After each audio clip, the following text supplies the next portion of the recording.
Well, come on in and have a seat. We're so glad you joined us this morning. And today being Mother's Day is a special day for many of us that we get to celebrate either with our children or we get to celebrate with our parents if we still have a mom left on this earth. So take just a moment and turn within and tap into that presence of spirit right here and right now. Just knowing that this day is special because we are here, because we were created, and because our Creator loves us, both our earthly Creator and our heavenly Creator.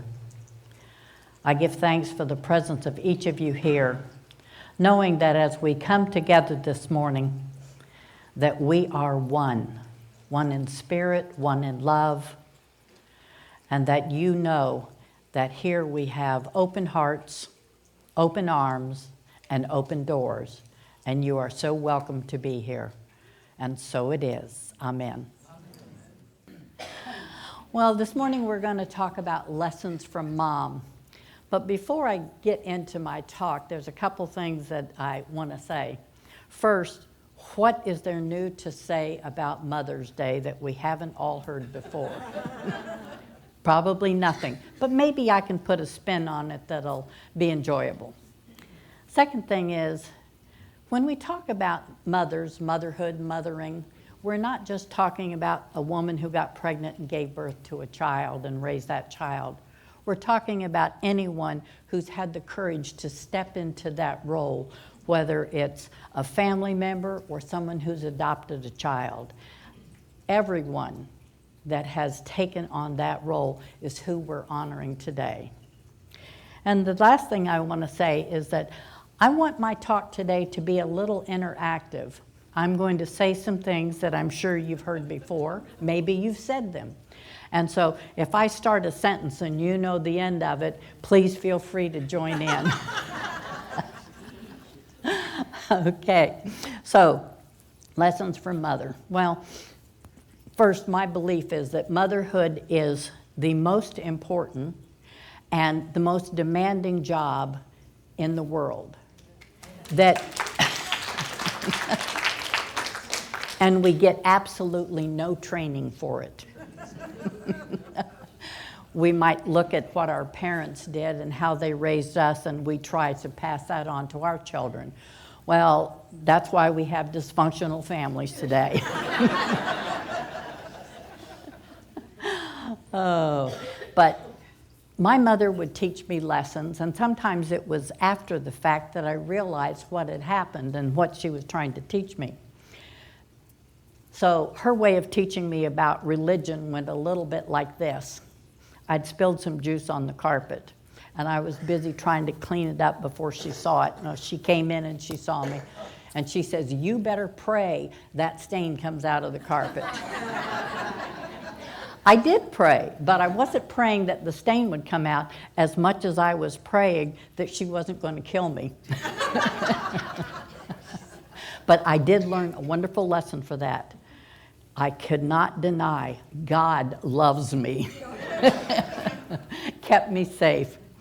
And my mother did the same. She was really concerned that my brother and I grow up healthy and happy and that we have good grades in school. My brother wasn't school smart, but he was street smart in many ways. But in school, she would check my homework. She would make sure that I understood the lessons and so forth. I did pretty well with every subject, maybe not so much in higher math and logic, just forget logic. And the reason that logic was so hard was because my mother's logic threw me off. She would say things like, I'd ask her why I had to do something. And the answer was, because I said so, that's why. You get the picture. And then if I said, why can't I do something, like, why can't I go to the show with my friends? And then it was, if all your friends jumped off a bridge, would you jump off of it too? Well, yeah, I probably would. So her logic just kind of defied me at times. What was she thinking? What was she after? What was she trying to get me to learn? And a lot of times it just escaped me. There was one time when she said, we're getting ready to go to the store now, and I want you to get your shoes on and go get in the car. She said, I'll be right out. I said, okay. Well, I went outside, and I waited and waited and waited, and she didn't come out. Well, what I found out later was she had gotten a phone call, and this was when we had landlines. We couldn't walk away from our phone, much more than 10 feet. So she's busy on the phone and I'm outside. Well, I decided I'm going to go swing. The swings were near the car and I would see her when she came out. So my way of swinging was to swing as high as I could. And then at the top of the arc, I'd jump off the swing. Well, just about that time I did that, she came out the door and saw me. And she yelled at me. She says, if you jump out of that swing and break your neck, you're not going to the store with me. Well, that was pretty obvious. I probably wasn't. And I don't think I ever saw anybody in the store with a broken neck. But that was just her logic. Well, when it came to food, you could throw logic out the window. She had no logic whatsoever, and nothing she ever said made any sense to me. How was I supposed to shut my mouth and eat my dinner? I don't know. Never did figure that one out. And there was always the idea that we were having good food and it should be good for you. Well, I don't care what you say. That's an oxymoron. Food that is good for me usually doesn't taste all that good.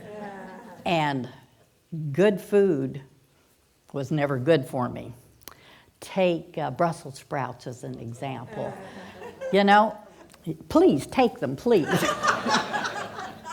And think about it. How was my eating Brussels sprouts going to help the starving India children or the children in China or any place else? I just didn't get it, And I didn't like them anyway. But, that's the way Mom was, And the same is true for eggplant and lima beans, and I could go on and on, for all those foods that are so good for you. But I know that my mother loved me and cared about me, but she gave me credit for doing things that I could not do, and I never figured this out. Coming in from playing one day, she says, would you look at that dirt on the back of your neck? Really, Mom, I can't do that. And then other times I thought, she's a mind reader. She knows exactly what's going on. Now I know all mothers have eyes in the back of their head. I did too. Mine have healed over now that my kids are grown. But she would confuse me with some of the things that she said. But then all of a sudden, she would say something, and it was like, how did she know that? How did she know that?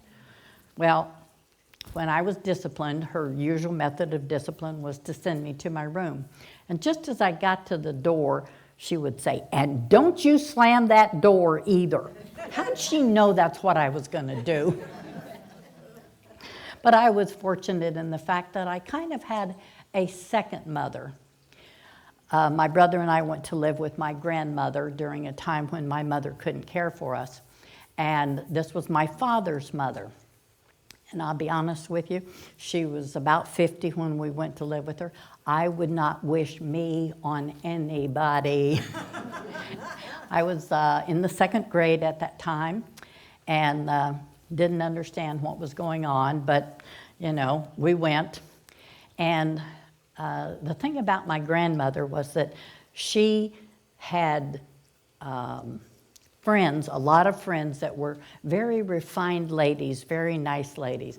And supposedly they were in their 40s and 50s, but I know most of them were really in their 50s and 60s. Back then all women told stories about their age, and it was always at least 10 years younger than they actually were. But being around those women, I learned a lot of things, but I knew also they didn't have any children at home. they didn't clean the house. You know, they didn't have the same responsibility that my grandmother had taking on my brother and I. And from them and from my grandmother, I learned a lot about what my mother must have endured trying to raise my brother and myself on her own. My father was in the Army, and they had been divorced. So my mother worked a full-time job, and sometimes when she came home at night, the bookkeeping came home with her, and she would finish the work at night. She cooked every meal that we ate from scratch. There were no frozen meals back then. In fact, we raised a lot of the food that we ate. She sat up at night sewing our clothes. She made shirts for my brother, and she made clothes for me. She did all of the laundry on the only day she had off was when she cleaned house and did the laundry. Now, she did the washing in a wringer washer.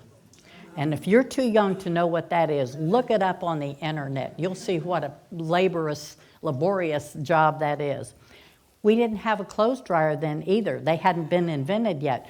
We hung them out on the line. So my mother did all of this. And to this day, I have to say, I know that she was a saint, just for putting up with me, if nothing else. But in the time period that I lived with my grandmother, because my mother had been excommunicated from the Catholic Church, so we were no longer going to church, but living with my grandmother, she took my brother and I to Sunday school. Every evening when we got ready for bed, we would read the Bible, and I would always say the 23rd Psalm for my dad. He was stationed in Korea at the time of the war. And a lot of things that she did taught me and taught my brother how to deal with life in the world. And I really appreciated everything she did for me, even though she probably didn't think that I did. And as I said, I wouldn't wish me on anybody, but what she wished on me was that I would have a whole bunch of kids just like me. Well, I had 4, Grandma. They were pretty much like me, same problems, so I hope that was okay with you, and I hope that settled our score. But it was difficult for kids, you know, growing up in that time period that didn't have both parents and had a situation that I was dealing with. But like I said, she took us to church, and I'm pretty sure the church she took us to was a Unity church, because every morning at breakfast we read the daily word, and I had a subscription to Wee Wisdom, which I read under the covers at night with a flashlight. So I got my education early. But she would teach us manners, you know, how to be polite, how to eat properly at the table, saying please and thank you and yes ma'am and no sir and all of these kind of things. And I knew that she was doing this for our own good, teaching us to be civilized human beings, basically. And it was an interesting education. At one point, she was teaching us about her fine furniture and how to take care of it and so forth. And it dawned on me why my mother didn't have things like that. Because she was spending her money buying my brother and I shoes and school supplies. So I know my mother went through a lot, and I know my grandmother did her best to kind of help us. Now, the one thing that she said to me that always cracked me up, she put her hands on her hips and she'd say, "You're just like your father." Like that was a bad thing. My father was fun and he was funny. I was 8 years old before I met him for the first time, but I really appreciated his humor. Well, you know, time marches on, and what happens? I became the mother. I had my first son when I was 16, and I know what everybody thought at that time. Oh, a teenage mother, that poor baby doesn't stand a chance. Well, 64 years later, I had 4 children, 11 years apart from beginning to end. 2 of them became entrepreneurs. 2 of them went to college. 2 of them had no children, and 2 of them did.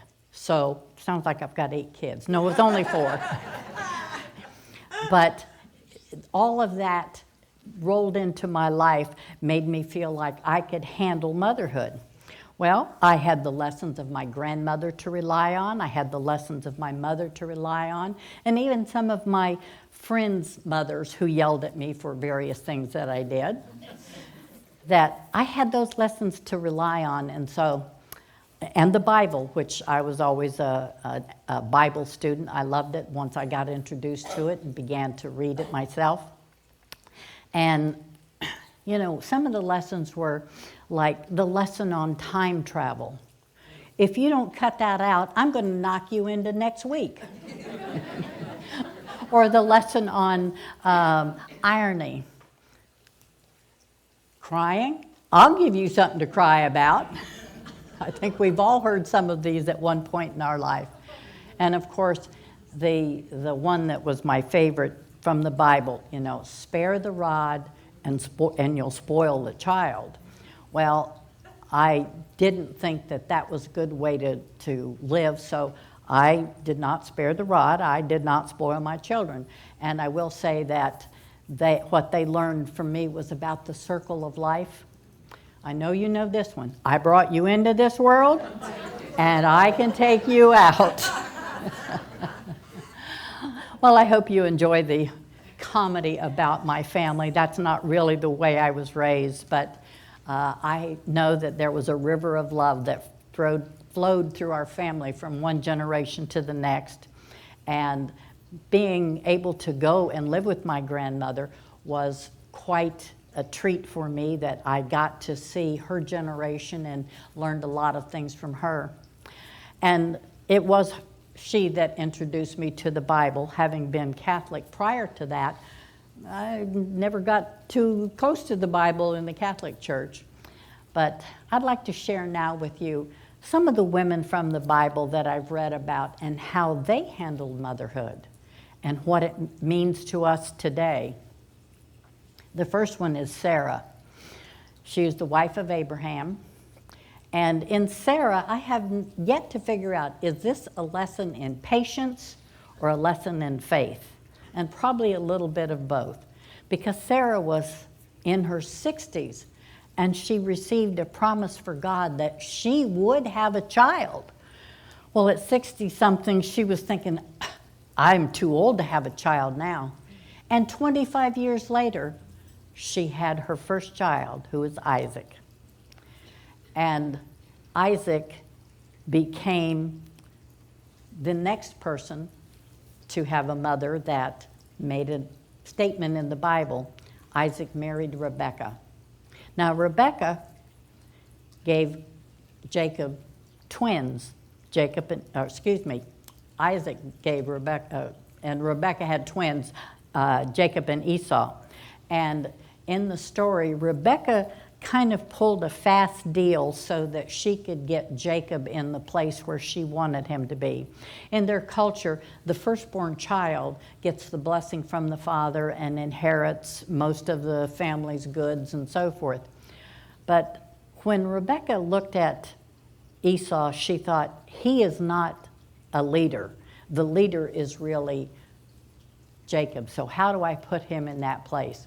And what she ended up doing was tricking her husband, who was in his advanced years and was somewhat blind.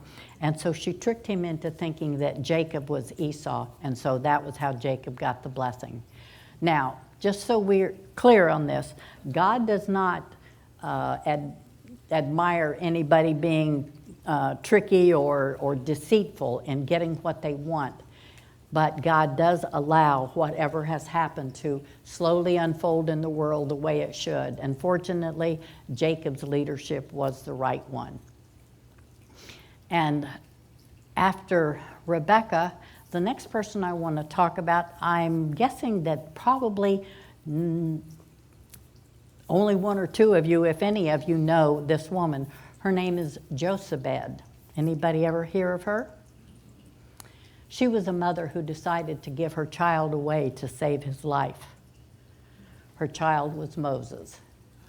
and he was left in the bulrushes at the edge of the river so that he would be adopted by the Pharaoh's daughter. He grew up in the palace with all the splendor and glory and all the riches that he could possibly want. But he also had the responsibility of his people on his shoulders. And for him, being raised where he was gave him the opportunities to carry out those things. And so it was Moses, obviously, that led the people out of Israel. And the next mother I want to talk about comes from the New Testament, and it's Elizabeth. Elizabeth was in her advanced years, kind of like Sarah, had not had any children, and was getting concerned that maybe she was never going to have a child. And back in those days, it was believed that if you didn't have children, it's probably because you did something to offend God. Well, when she finally had John, she was vindicated, and it was proven that she had never done anything that offended God. Her son John told the coming of the Messiah and baptized people as he went around the countryside. And of course, the last person in our list is Mary. She is considered the most blessed of women for what she had to deal with when Christ was crucified. And she was married, she was not yet married to Joseph when it was announced that she was going to have a child. And Joseph had kind of a hard time figuring this story out until he got a visit from an angel, and the angel explained to him why Mary was chosen and what was going to happen.